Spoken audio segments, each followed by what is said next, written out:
சிவாய நம. திருச்சிற்றம்பலம். பில்வ வாசனை சேனல் அடியார்கள் அன்பர்கள் அனைவருக்கும் அடியேனின் பணிவான வணக்கம். இன்றைய பதிவுல நான் உங்களோட பகிர்ந்துக்கக்கூடிய பதிவு என்ன அப்படின்னு பாத்தீங்கன்னா, கம்ப்யூட்டர் சாம்பிராணி.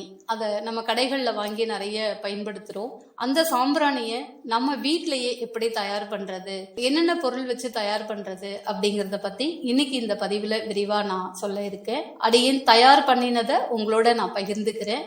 இதுக்கு என்ன பொருள் பெருசா தேவைப்படும் அப்படின்னு பாத்தீங்கன்னா, நமக்கு வீட்டுல பயன்படுத்தக்கூடிய பொருள்களை வச்சு, ஈஸியா கிடைக்கக்கூடிய பொருள்களை வச்சுதான் இந்த சாம்பிராணி நான் தயார் பண்ணியிருக்கேன். நம்ம சாமி கும்பிடும் போது நம்ம தோட்டத்துல செடிகள் வளர்த்து அதுல பூத்து அந்த பூவை சாமிக்கு நாம சமர்ப்பிக்கும் போது கிடைக்கக்கூடிய ஒரு மகிழ்ச்சி, அது ஒரு தனி ஆனந்தமா இருக்கும். என்னதான் நம்ம கடைகள்ல வெரைட்டியா பூ வாங்கி பூஜைக்கு பயன்படுத்தினாலும் ஒரே ஒரு பூ நம்ம வீட்டு தோட்டத்துல பூத்து அந்த பூவை பறிச்சு சாமிக்கு நம்ம சமர்ப்பிக்கும் போது அவ்வளவு ஒரு மகிழ்ச்சியா இருக்கும். அதே மாதிரிதான் அடியேனுக்கு இந்த சாம்பிராணியும் நாம முயற்சி செய்து தயார் பண்ணி நாம செய்யணும் அப்படின்ற ஒரு எண்ணம். அதை செய்து நாம அதை பயன்படுத்தும் போது நமக்கு அறியாம ஒரு மன மகிழ்ச்சி நமக்கு கிடைக்கும். நம்ம எத்தனையோ நேரங்களை வீண் பொழுதா கழிக்கிறோம். ஒரு நாளைக்கு இருக்கக்கூடிய 24 மணி நேரத்துல தூங்குற நேரம் 7 மணி நேரம் 8 மணி நேரத்தை தவிர்த்து அலுவலக பணிகள் போனாலும் வீட்டு வேலைகள் இருந்தாலும் அதை தாண்டி எத்தனையோ மணித்துளிகளை நம்ம வீண் பொழுதா கழிக்கதான் செய்கிறோம். அந்த மாதிரி வீண் பொழுதுகளை வீணா கழிக்காம இந்த மாதிரி ஒரு பயனுள்ள வேலைகளை செய்து நம்மளுடைய பொழுதை கழிச்சோம்னா நம்ம உடம்புக்கும் நல்லது, மனதுக்கும் நல்லது. அதை செய்து பார்க்கும்போதுதான் அதோடைய மன மகிழ்ச்சி எப்படி இருக்கும் அப்படிங்கிறது தெரியும்.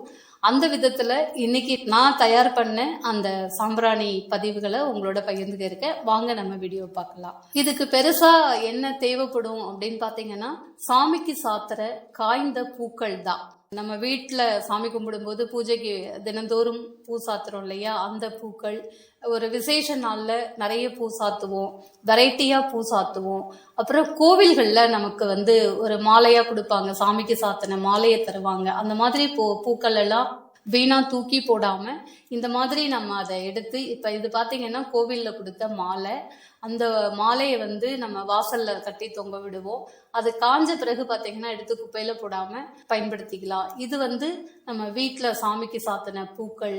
ஒரு விசேஷ நாள்ல வேப்ப இலை எல்லாம் வாசல்ல சொருகுவோம். அந்த வேப்ப இலை, என்னென்ன பூ நம்ம சாமிக்கு சாத்துறோமோ வாசனை பூக்கள் எல்லாத்தையுமே எடுத்து தூர போடாம ஒரு பிளேட்ல நம்ம அதை சேர்த்துக்கிட்டே வந்தோம் அப்படின்னாக்கா காஞ்சிக்கிட்டே இருக்கும். அதை நம்ம எல்லாத்தையும் மொத்தமா கலெக்ட் பண்ணி 2-3 நாள் வெயில்ல நல்லா காய வச்சோம்னா நல்லா சருகா காஞ்சிடும். காஞ்ச பிறகு அது கூட நம்ம என்னெல்லாம் சேர்த்துக்கலாம் அப்படிங்கறத நம்ம இனிமே பார்க்கலாம்.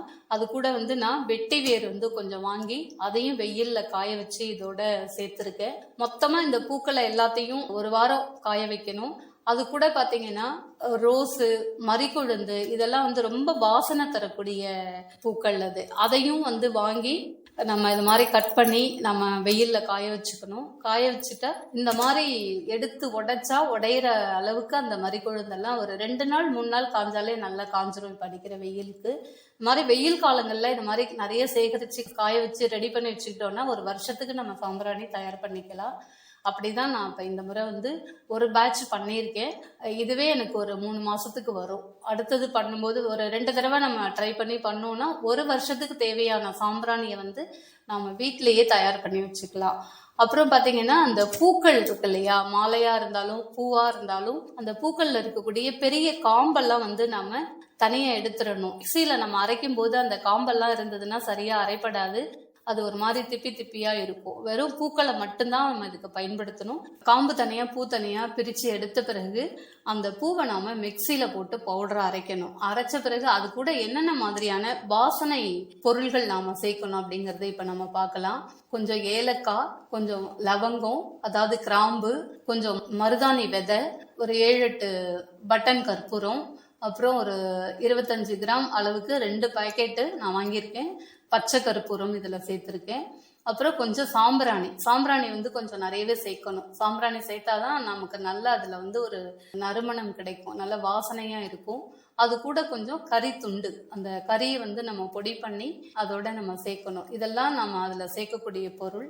பூவை நம்ம மிக்சியில அரைச்சி பவுடரா அரைச்ச பிறகு அந்த பவுடர் கூட இதெல்லாம் நுணுக்கி, சாம்பிராணி எல்லாம் மிக்சியில அப்படியே போட்டோம்னா பிளேடு உடையும்.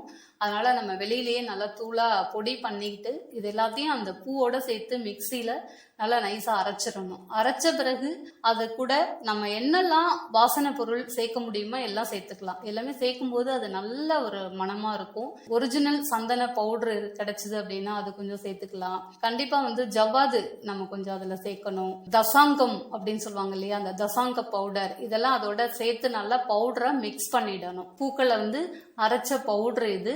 இந்த பவுடர்ல தான் அந்த நம்ம எடுத்து வச்சிருக்கிற வாசனை பொருள் எல்லாத்தையும் சேர்த்து அரைச்சி எல்லாத்தையும் ஒன்னா கையில நல்லா இது மாதிரி பாத்திரத்துல வச்சு மிக்ஸ் பண்ணி கலந்து விட்டுக்கணும்.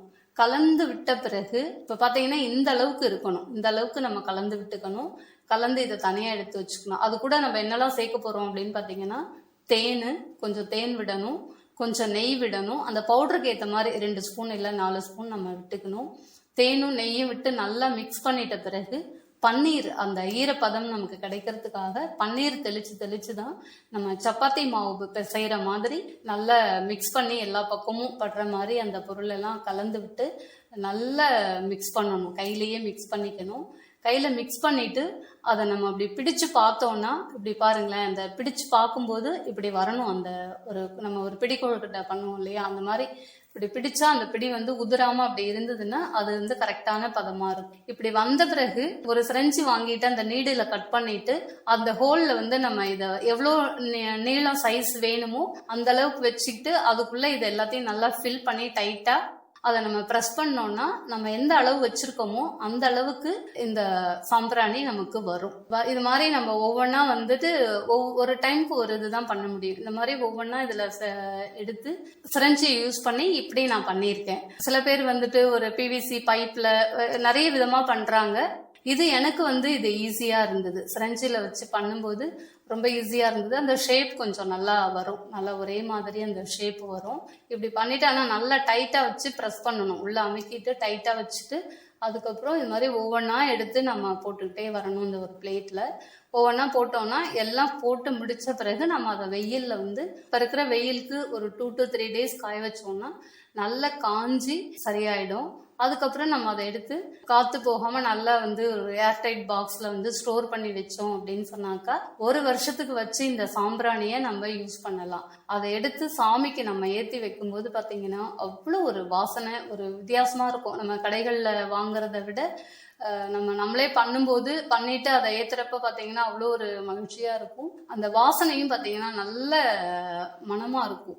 பூஜை ரூம்ல பாத்தீங்கன்னா ஏன்னா இதுல நம்ம சேர்த்திருக்கிற பொருள் எல்லாமே நறுமணம் வீசக்கூடிய பொருள், நேச்சுரலா நம்மள்ட்ட கிடைக்கக்கூடிய பொருள்களா நம்ம இதுல வாங்கி சேர்த்திருக்கோம். வேற எந்த ஒரு பொருட்களும் சேர்க்கல. பாத்தீங்கன்னா இந்த சாம்பிராணியை ஏத்திட்டு ஒரு பிசுபிசுப்பே இருக்காது. நல்ல எப்படி சொல்றது, ஒரு கெமிக்கல் எல்லாம் ஆட் பண்ணாம அதுக்காக வேணும் அப்படின்னு சொல்லிட்டு ஒரு கெமிக்கல் எல்லாம் ஆட் பண்ணாம நேச்சுரலா கிடைக்கக்கூடிய பூக்கள், நமக்கு பூஜைக்கு பயன்படுத்தக்கூடிய சந்தனம், ஜவ்வாது, சாம்பிராணி இது மாதிரி பொருட்கள் எல்லாம் சேர்த்து செய்யும் போது அதோடைய மனமே ரொம்ப தனியா இருக்கும். அது எல்லாருக்குமே ஈஸியா செய்யக்கூடியதுதான்.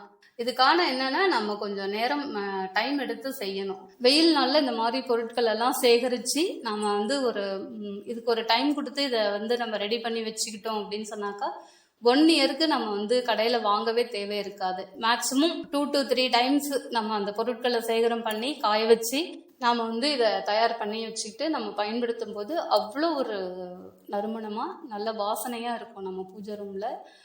நமக்கும் இதை செய்யும் போது பாத்தீங்கன்னா இந்த மாதிரி ஒரு வேலைகள்லாம் செய்யறப்ப ஒரு செல்ஃப் இன்ட்ரெஸ்டோட செய்யறோம் இல்லையா, நமக்கே ரொம்ப ஒரு புத்துணர்ச்சியா இருக்கும் இந்த மாதிரி வேலைகள்லாம் பண்ணும்போது. இது எப்படி எனக்கு செய்யணும் அப்படின்னு தோணுச்சுன்னா, நான் இதுக்காக ஒரு ஒர்க் ஷாப் ஒன்று அட்டன் பண்ணியிருந்தேன். அங்கே இது செய்து காமிச்சாங்க. அதுக்கு முன்னாடி இதெல்லாம் நான் போயிட்டு யூடியூப்ல இந்த மாதிரி பார்த்தது இல்லை. அங்கே அந்த ஒர்க் ஷாப்ல பார்க்கும்போது தான் இப்படி கூட செய்யலாமா அப்படின்னு சொல்லிட்டு எனக்கு ஒரு ஓன் இன்ட்ரெஸ்ட் தோணி நான் இதெல்லாம் கலெக்ட் பண்ணி செய்ய ஆரம்பிச்சேன். அதன் பிறகு யூடியூப்ல பார்த்தா நிறைய பேர் இந்த மெத்தட் போட்டிருக்காங்க, நிறைய பேர் தயார் பண்ணியிருக்காங்க. நாம ஒவ்வொருத்தரும் இந்த மாதிரி எடுத்து செய்யும் போது நமக்கான பொருட்களை நாமளே முடிஞ்ச வரைக்கும் சேகரம் பண்ணி செய்யறப்ப நமக்கு ஒரு தனி சந்தோஷமும் ஒரு திருப்தியும் இருக்கும். அதே மாதிரி எல்லாரும் செய்வீங்க அப்படின்னு நம்புறேன். இதுவரைக்கும் பொறுமையா இந்த வீடியோ பார்த்த உங்கள் அனைவருக்கும் அடியேனின் பணிவான வணக்கமும் நன்றியும். சிவாய நம. திருச்சிற்றம்பலம்.